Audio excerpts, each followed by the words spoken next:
अगर नेशनैलिटी के बेसिस पे कंपनी को क्लासिफाई किया जाए तो हमारे पास दो टाइप की कंपनी आ जाती है। पहली जो आती है वो आती है फॉरेन कंपनी, और दूसरी हमारे पास आती है इनलैंड कंपनी।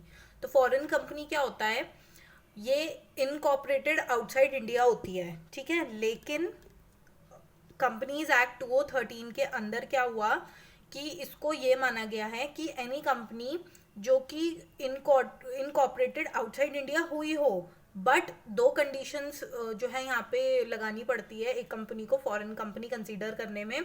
पहली कंडीशन है कि has a place of business in India, उसका इंडिया में भी काम थोड़ा सेट होना चाहिए, और वो चाहे इलेक्ट्रॉनिक मोड से हो या चाहे किसी एजेंट के थ्रू हो, ठीक है। और उसको कंडक्ट करना पड़ेगा बिजनेस इंडिया में किसी भी तरीके से। अगर तो ये दोनों कंडीशंस फुल्ली सेटिस्फाई हो रही हैं, that means a company is a foreign company, ठीक है। और जो नेशनैलिटी के बेसिस पे अगर बात की जाए तो ये जो इसका जो इनकॉर्पोरेशन है ये आउटसाइड द इंडिया हो रहा है इनकॉर्पोरेशन, लेकिन जो इसका कॉर्पोरेशन होगा ना इनलैंड कंपनी का, that is with in India. ये कंपनीज एक्ट ऑफ इंडिया में ही वो वैलिड होगा, क्योंकि ये वाली जो कंपनीज होती हैं ये फॉर्म्ड, रजिस्टर और कंट्रोल्ड, तीनों चीज़ें इसकी इंडिया में ही होगी। इसकी फॉर्मेशन बाहर हो सकती है, इसकी रजिस्ट्रेशन बाहर हो सकती है, कंट्रोल्ड जो है वो भी बाहर हो सकता है, लेकिन उसको किसी ना किसी तरीके से इंडिया में काम करना पड़ेगा। कोई थ्रू एजेंट करे, थ्रू इलेक्ट्रॉनिक मोड करे, कैसे भी करे, उसको इंडिया में काम करना ही होगा।